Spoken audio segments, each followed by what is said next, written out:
This is the Sony SRS-X9. They describe it as an ultra premium personal speaker. And I'll say it definitely looks the part of ultra premium. It's got a gorgeous gloss black top, these beautiful brushed aluminum sides, very compact design, but the price, $700, which puts it in the league with some big boys.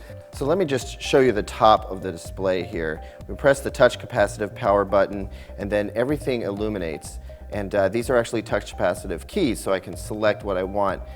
There's Bluetooth, it'll instantly go into pairing mode, 2 different USB inputs, and then an analog audio input. You probably noticed that there's some tweeters firing up off the top of the speaker. These are actually what Sony calls super tweeters, and they're meant to handle the super high frequency stuff that technically the human ear can't hear. But it's all about that high res audio. This speaker can play back super high resolution audio files, and that's something Sony wanted to incorporate. The only downside is this rubber stuff right here around the surround really loves to attract dust and fingerprints, next to impossible to clean. The rest of the drivers are behind this metallic magnetically affixed speaker screen.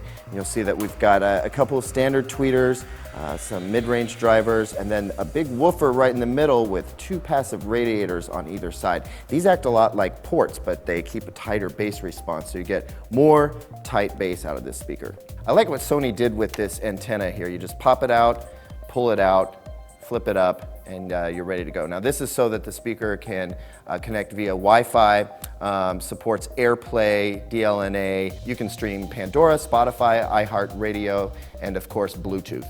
If you want to stream high-res FLAC files or DSD files or WAV files, though, you're going to want to hard connect to the speaker, and there's a couple ways to do that.